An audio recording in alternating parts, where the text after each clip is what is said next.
오늘 우리가 함께 볼 하나님의 말씀은 고린도후서 7장 2절에서 7절까지의 말씀입니다.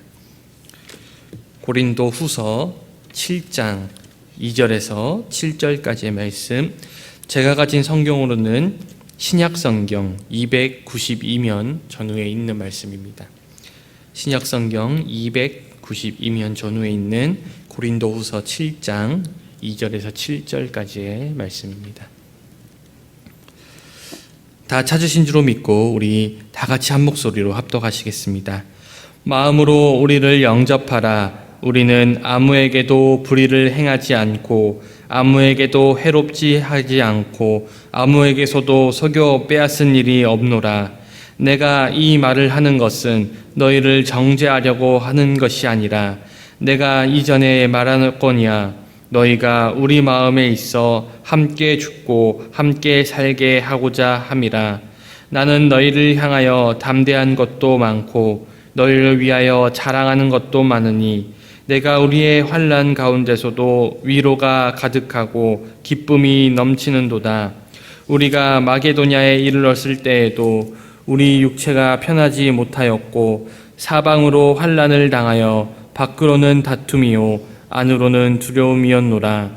그러나 낙심한 자들을 위로하시는 하나님이 디도가 옴으로 우리를 위로하셨으니 그가 온 것뿐 아니요 오직 그가 너희에게서 받은 위로로 위로하고 너희의 사모함과 애통함과 나를 위하여 열심 있는 것을 우리에게 보고함으로 나를 더욱 기쁘게 하였느니라. 아멘. 이 시간 담임 목사님 나오셔서 말씀 전해주시겠습니다.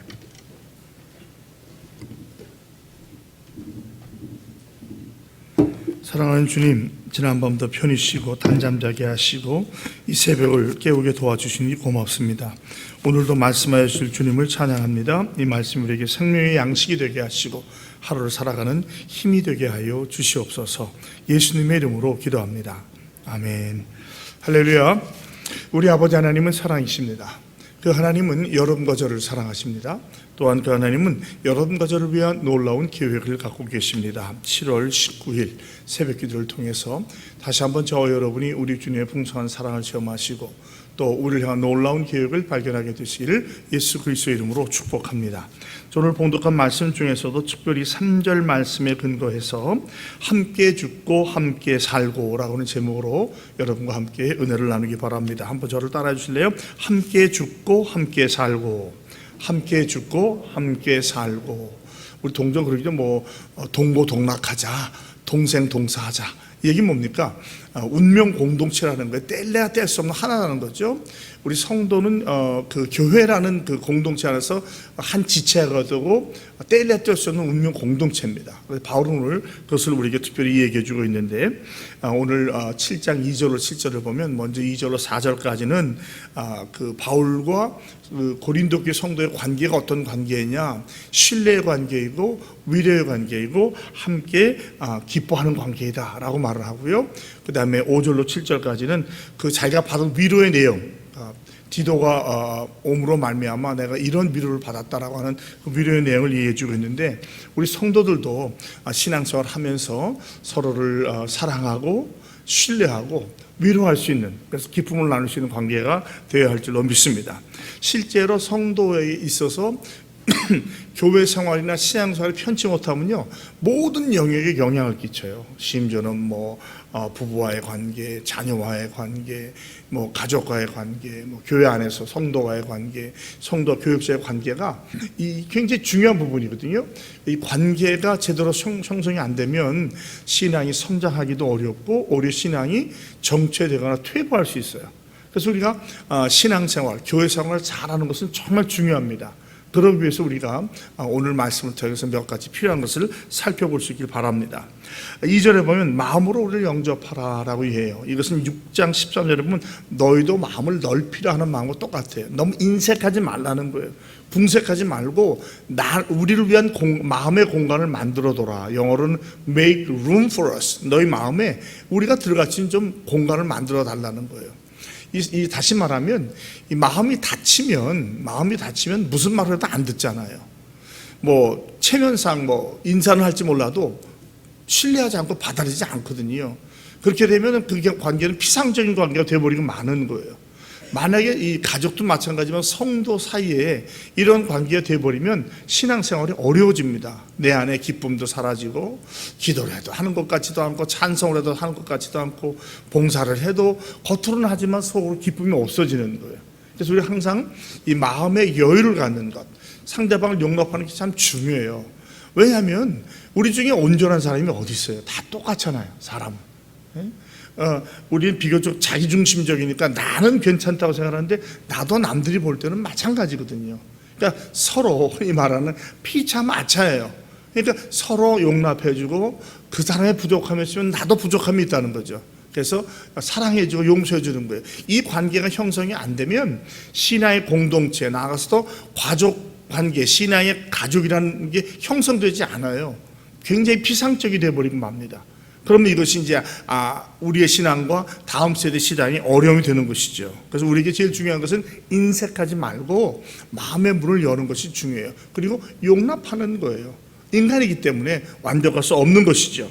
그러면서 그 영접하라고 하는 이유를 말해요. 바울은 아무에게도 불의도 행하지 않았고 해롭게도 하지 않았고 속여 빼앗은 일도 없다는 것이, 이건 다 그 경제적인 공동체에 대한 이야기예요.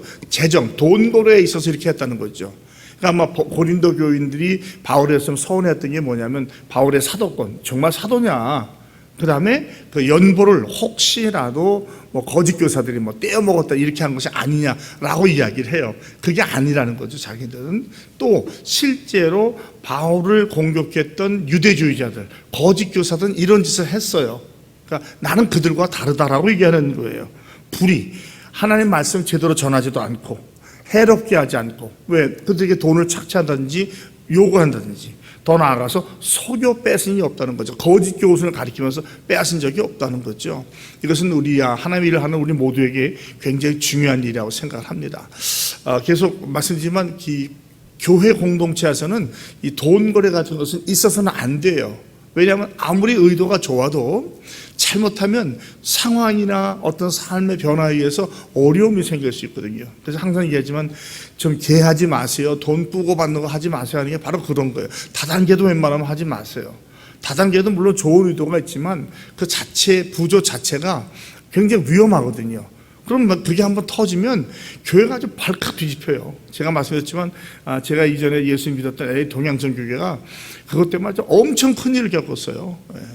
뭐 한국에서 온 무슨 뭐 서울 영락교회 장로님 권사님이라고 하더니 뭐 얼마나 오자마자 교회를 섬기는지 뭐 그냥 주일날 꽃을 자기네가 다 한다고 하면서 그 큰 교회 강단을, 우리 교회 강단 한 배 반 되거든요. 다 했어요. 그냥 돈 다 청소 열심히 온 가족이 토요일날 나와서. 그런데 어느 날 갑자기 교회를 안 나오는 거예요. 이상하다. 몸이 아픈가? 여행 갔나? 몇 주 안 나와요. 가봤더니 집까지 다 팔고 도망가 버린 거예요. 그런데 그것을 끝난 게 나중에 보니까 계를 하고 돈을 빌려가지고 수십만 불을 떼어먹고 간 거예요. 여러분, 목사도 장로도 권사도 집사도 그렇게 할 수 있어요. 장로님 권사님이라고 했어요. 그분들이. 실제로 그런지 안 그런지 모르죠. 우리는 그냥 기독교인들 그냥 믿잖아요. 그런 일이 있을 수 있다는 거예요. 저는 우리 교회도 그런 일이 없으란 법은 없다는 거죠. 그런 의미에서는 조심하시고, 만약에 정말 돈을 꿔달라면 제가 항상 얘기하지만 있는 만큼 주고 다시 받을 생각을 하지 않는 거예요. 거의 모든 경우가 돈 거래에서 문제가 생깁니다. 그렇지 않아요? 왜냐하면 돈이 중요하거든요. 누가 돈이 중요하지 않다고 그래요? 돈을 사랑하는 게 일만하게 뿌리는 것이지 세상 살아가는데 돈 없이 어떻게 살겠어요? 그러나 거래를 잘못하면 어려워진다는 거예요. 그래서 우리는 이러한 일이 있어서는 안 되겠어요. 근데 내가 왜 이 말을 하냐면, 너를 정죄, 너 나한테 그랬지 하고 바울이 해코지하거나 기분 나빠서 하는 것이 아니라, 이전에 말한 것처럼 너희가 우리 마음에 있어서 함께 죽고 함께 살기 위한다는 것이죠. 이게 성동체의 모습이에요. 동생 동사, 동고동락 한다면 이렇게 남을 괴롭히거나 돈을 떼먹고 도망가지 않겠죠. 그 안에 순수한 동기가 없기 때문에 그런 일을 하는 거 아니에요? 바울이 제가 말씀드렸잖아요. 6장 7절에서 우리가 마음을 넓게 한 것은 너희도 마음을 열어라. 이전에도 말했지만 우리는 너희가 우리 마음에 있다. 내 전도의 열매다. 그렇기 때문에 함께 살고 함께 죽기를 원하는 것이지 너희한테 잠시의 유익을 취하거나 뭐 돈을 떼먹거나 그러고 하려는 게 아니라는 거죠. 이건 굉장히 중요한 사역자의 사역의 태도를 말하는 거예요. 우리 교육자들도 마찬가지지만 적어도 주의 일을 한다고 하는 사람은 저 사람을 이용해서 뭘 뜯어먹을까 뭐 어떻게 빼앗을까 그런 생각해서는 안 된다는 거예요. 형제로서 가족으로서 섬겨주고 사랑하고 대가를 바라지 않는 섬김, 대가를 바란다면 이미 삭수로 끝나는 것이죠. 그럼 우리 사꾼이 아니잖아요. 대가를 바라지 않고 그리스도의 사랑이 강건함으로 말미암아 섬기는 모습, 그런 모습이 우리 교회 있기를 주님의 이름으로 축복합니다. 4절, 나는 너를 향하여 담대한 것도 많고 자랑하는 것도 많고, 왜냐하면 환난 가운데서 위로하고 기쁨이 넘치다. 이게 굉장히 좋은 말이에요. 담대하다, 자랑한다, 위로가 기쁨이 된다는 것이죠. 이 성도의 관계가 이런 관계가 되어야 돼요. 그러니까 누구 성도, 그분 저는 확신합니다. 그분은 이런 일을 하는 분입니다. 이렇게 섬기는 분입니다. 그래서 그분들 때문에 우리가 위로와 힘을 얻습니다. 그런 관계가 되길 바라요. 우리 성도의 관계가 그런 관계가 되길 바랍니다. 신뢰하는 관계, 위로하는 관계, 격려하는 관계, 더 나아가서 좀 교만하지 않으면서 자부심을 느끼는 거. 그분 우리 교인이에요. 그분 확실해요. 보증수표라고 말할 수 있는 거. 우리가 이전에 70년대, 80년대 보면은 세상 사람들이 비록 교회를 그렇게 좋아하진 않았지만 교회 나간다고 하면 믿었어요. 저 사람 믿을 수 있는 사람이야. 중앙교회 나가는 사람이야. 이렇게 했다는 거죠. 근데 요즘은 이게 좀 안타깝게도 우리 교회 나간다고 하면 더 이상 색안경을 끼고 본다든지 오해를 많이 해요. 교회가 많이 전파되기도 하고 복음이 전파되긴 했지만 오히려 반대급으로 안타까운 일이 생기는 거예요. 그건 모든 사람이 그렇다는 건 아니에요. 몇몇 사람의 실수와 몇몇 사람의 의도적인 잘못으로 인해서 교회가 욕을 먹는 것이죠. 교회가 욕을 먹는다는 것은 무엇을 말하니까 하나님의 이름이 욕을 먹는다는 거예요. 우리는 그리스도의 편지잖아요. 향기잖아요. 전권 대사잖아요. 확대경이잖아요. 그러니까 우리가 바른 삶을 살지 못하면 우리만 욕을 먹는 것이 아니라 우리의 빛을 비춰주고 그 빛을 반사하게 하신 그리스도의 이름이 욕을 먹는 거예요. 이건 우리의 정말 안타까움이죠. 우리가 이걸 정말 이해한다고 하면 우리가 말과 태도의 행동에 있어서 얼마나 조심해야 될지를 알게 될 겁니다. 우리가 서로 이렇게 자랑이 되고 위로가 되고 격려가 되기를 주님의 이름으로 축복합니다. 바울은 원래 드로아에서 디도를 만나기를 원했어요. 그러나 아는 것처럼 고린도후서 2장에 보면 가지 못하고 마게도니아로 가게 되죠. 마게도니아는 어떤 지역입니까? 드로아는 이게 우리가 이제 여기 이제 지중해라고 말하면 드로아는 소아시아에 있는데 항구 도시고, 또 유럽으로 건너면 위에가 마게도니아가 아래가 아가야예요. 이 아가야 지역에 고린도가 있어요. 마게도는 데살로니가, 빌립보 같은 데가 있는데 바울이 2차 전쟁 때 마게도에 가서 많은 핍박과 환난을 당했어요. 빌립보에서 복음 전하다가 감옥에 갇혔죠. 데살로니가나 여기서도 또 막 쫓겨나가지고 결국 아가야로 내려왔잖아요. 그 마게도냐 다시 갔을 때 우리가 추측컨대는 마게도냐에서 크게 환영을 받지 못했을 거예요. 왜냐하면 이전에 좋지 않은 서로 추억이 있었기 때문에. 그래서 피치 않게 거기 갔는데 육체가 편하지 않았어요. 처음에는 마음도 편했지만 육체도 편하지 않습니다. 제가 말씀드리지만 마음이 불편하면 육체도 불편해지고 육체가 병이 나면 마음도 병이 나는 거야. 아마 그런 상태. 조금 더 나가서 밖으로는 다툼, 안으로는 두려움, 내후 외환이 있었던 거죠. 밖으로 다툰다는 건 뭐예요? 기독교를 반대하는 유대주의자들이나 또 그 유대인들과 전도를 위해서 싸우는 거고요. 안으로는 두려움이에요. 이 두려움이라는 것은 누구나 그렇죠. 생명의 위험이 있을 수도 있을 것이고, 또 내가 뿌린 씨가 바로 열매를 맺지 못할 것 같은 안타까움이 있는 거죠. 그러니까 내후 외원을 갖고 있어요. 사방으로 환난을 당했다. 우리가 우겨쌈도 당하고 눌림도 하고 얘기하잖아요. 그러니까 바울이 진솔하게 자기의 마음을 표현하는 거예요. 우리가 생각하는데 사도 바울 정도면 그런 얘기 하겠는가 하지만, 여러분 아무리 큰 사도고 아무리 큰 제자라고 할지라도 마음에 근심 걱정 염려가 없는 사람은 없어요. 여러분 지금 여기 나와 있지만 정말 진심으로 근심 걱정 염려 아무것도 없습니다 하는 분이 몇 분이나 계시겠어요? 다 가정적인 문제, 또 관계의 문제, 또 생업의 문제, 경제적인 문제 다 있잖아요. 그러함에도 불구하고 주의 도우심을 구하러 나온 거죠. 이게 성도의 삶이에요. 일평생을 보면 우리가 가지 많은 남에 바람잘로 없다고 하지만, 일단 우리가 살아있다고 하는 것은 고난과 환난과 시련과 연단이 있는 것을 전제하는 거예요. 그거 없이 사는 사람은 없어요. 아마도 그런 것을 느끼지 못하는 사람은 조금 장애가 있거나 외부 환경을 인지 못하는 그런 사람일 겁니다. 적어도 우리가 정상적이라고 하면 그런 문제가 없을 수 없고, 이런 것이 하나 지나가면 또 하나 오고 산 넘어 산이잖아요. 계속 생기는 거예요. 그런데 그러한 가운데에서도 어떻게 마음의 평강을 지킬 수 있는가? 그것은 바로 하나님의 위로와 사람의 위로예요. 그래서 우리가 서로 주고받아야 하는 성도들의 관계가 그래야 하는 거예요. 그러나 낙심한 자들을 위로하시는 하나님이 디도가 옴으로 우리를 위로했다. 바울은 아마 디도편에 편지를 보내고 굉장히 마음에 걱정을 했을 거예요.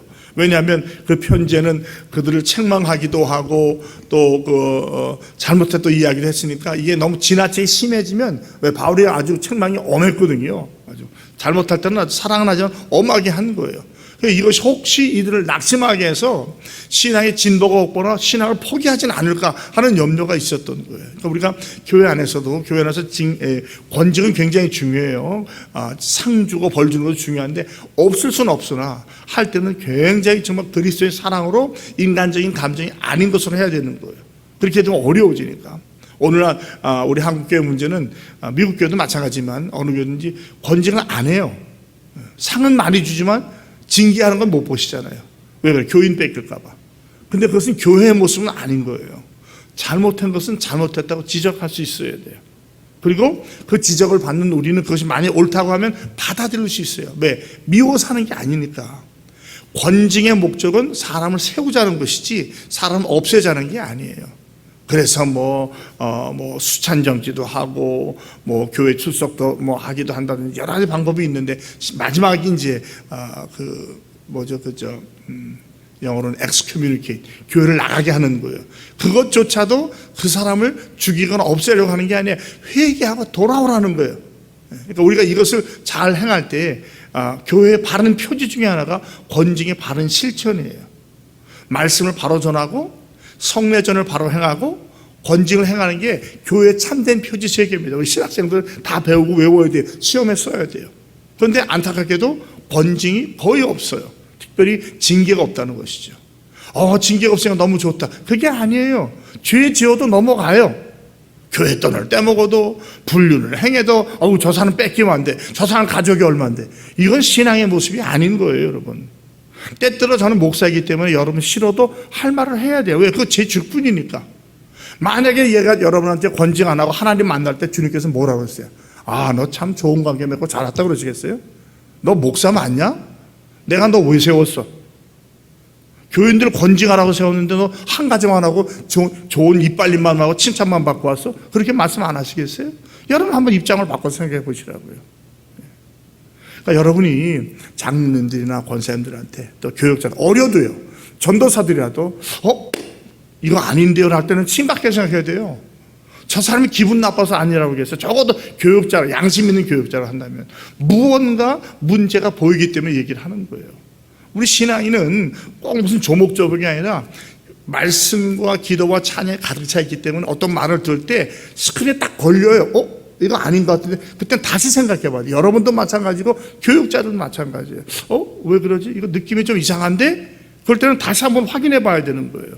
그리고 돌다리를 두드려보고 건너야 되는 거예요. 그렇지 않고 했다가 우리가 많은 실수를 얼마나 합니까? 저도 그런 적이 많고, 우리 특히 젊은 교육자들은 더 많을 거예요. 그걸 통해서 배우는 거거든요. 사랑하는 마음으로, 신뢰하는 마음으로, 존중하는 마음으로, 그러나 아닌 건 아니라고 말씀할 수 있는, 또 그것을 그러냐고 받아들이고 다시 한번 생각해 보자고 해서 정리하고 나가는 게 중요한 거예요. 이렇게 낙심한 자들을 디도가 와서 위로를 합니다.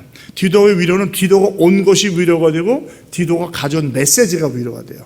왜? 디도가 가서 안 온다는 얘기는 바울의 심한 걱정이 됐을 거예요. 이 뭔 일 당한 거 아닌가, 나 때문에 디도에게 어려움이 생긴 건 아닌가, 여러 가지 고민을 했을 거예요. 왜냐하면 자기가 보낸 메시지가 어려운 메시지였거든요. 받아들이기 쉽지 않은 메시지였단 말이에요. 근데 디도가 왔는데 오는 거 보니까 일단 왔으니까 어려움은 안 당했구나, 생명은 건졌구나. 그런데 더 나아가서 디도가 말하기를 여러분들이 나를 사모하고 애통하고 열심히 된 것을 보고 더욱 기쁘게 했다는 거예요.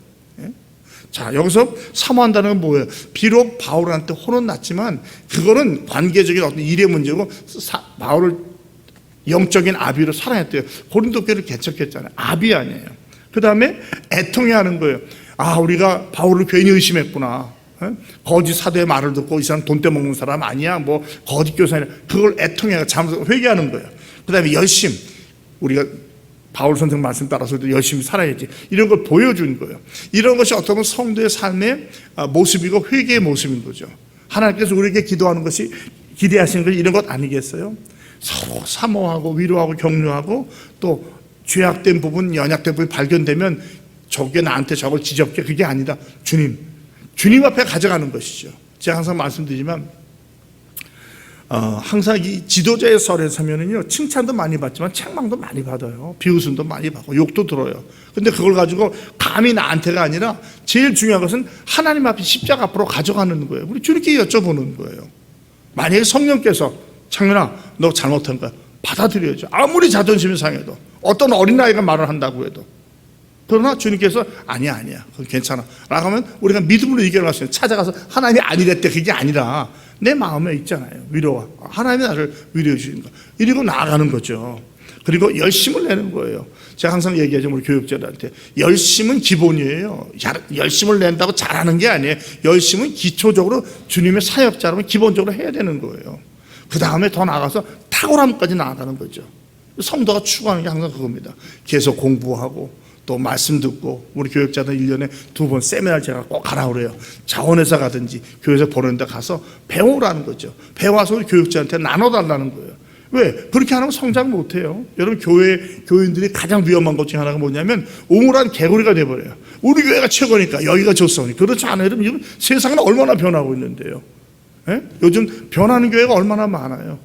그걸 보고 배워야 돼. 다 따라가라는 말이 아니라, 이런 것도 있구나, 이렇게도 하는구나, 이 교회 청년부는 이렇게 하는 거구나, 이 교회 건축은 이렇게 짓기도 하는 거구나. 오늘날 요즘에 첨탑으로 교회 짓는 교회가 어디 있어요? 그렇게 안 해요. 이전에 그걸 통해서 세상을 나타내고 있죠. 지금 그게 문제가 아니라 얼마나 실용적으로 교회를 잘 지어서 다음 세대를 훈련할 수 있는가, 그게 중요한 거거든요. 아무리 겉으로 번지르하고 외양만 좋으면 뭐예요? 속이 썩으면 아무 의미도 없는 거예요. 내실을, 물론 외적으로도 좋겠지만 중요한 것은 어디에 무엇이 중요한가, 어디에 우선순위인가를 우리가 살펴야 될 겁니다. 성도들은 이런 걸 통해서 서로 동사, 동고동락, 함께 살고 함께 죽는 공동체입니다.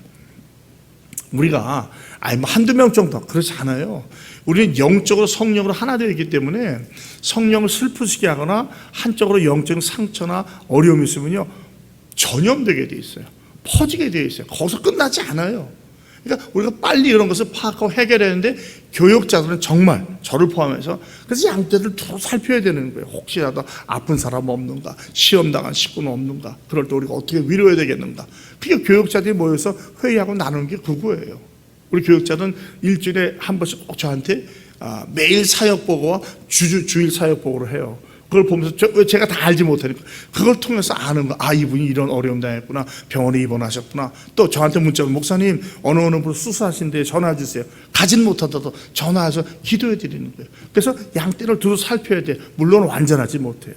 그 안에서 또 놓치는 분도 있는 게 사실이에요. 그러나 할 수 있는 최선을 다해서 서로 살펴보고 위로하고 격려하고, 책망할 일 있으면 책망하고 바로 세우는 거예요.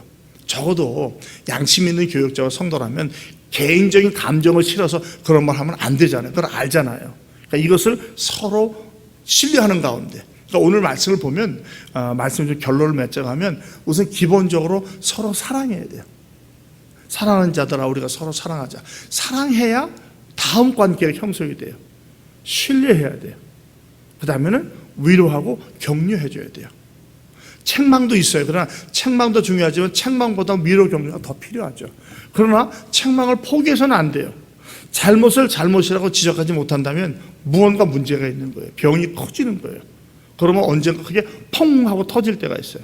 작을 때 서로, 물론 대화도 무조건 막 분위기도 모르고 막 하면 안 되죠. 남들 앞에서 막 함부로 지적한다든지 그건 아니고, 기도하는 가운데 타이밍을 잘 만나서 서로 위로하고 격려하면서 발전할 수 있길 바랍니다.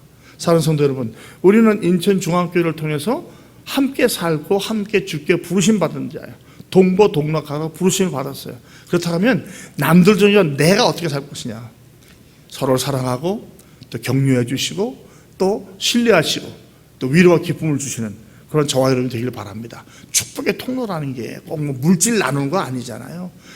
만난 그 사람을 위로해주고 격려해주고 필요하다면 그가 보지 못하는 사각지대 잘못을 지적해줌으로 말미암아 고쳐 일어날 수 있게 하는 게 그게 진정한 의미의 축복의 통로가 아니겠습니까? 자녀한테 돈 많이 주고 신앙 안 가르쳐주면 그건 망하라는 일과 똑같은 거 아니에요. 그거보다는 신앙을 바로 전하고 칭찬하고 위로하고 격려하고 책망할 때에 그 아이가 바른 길을 갈 수 있잖아요. 우리의 궁극적인 목적은 무엇입니까? 다음 세대의 신앙을 전수해서 그들의 우리보다 더 훌륭한 신앙이 되게 하는 것이라고 믿습니다. 오늘 하루도 이 말씀 기억하시면서 우리가 이 공동체 안에서 사랑하고 신뢰하고 위로하고 격려하시는 저와 다 되시기를 예수 그리스도의 이름으로 축복합니다. 기도하겠습니다. 하나님 아버지 고맙습니다. 이 새벽을 깨워주시고 사도 바울의 서신을 통해서 우리가 서로를 위로하며 격려하며 함께 살고 함께 죽는 관계를 사모하며 앞으로 나아가게 하시니 고맙습니다. 아버지 하나님 서로 먼저 뜨겁게 사랑하게 하시고 또 믿게 하시고 위로하며 격려하며 축복할 수 있도록 도와주시옵소서. 그래서 오늘 우리가 언제 어디서 무엇을 하며 누구를 만나서 어떤 일을 할지라도 축복의 통로로서의 삶을 살기에 부족함이 없게 하여 주시옵소서. 감사하옵고 예수님의 이름으로 기도합니다. 아멘.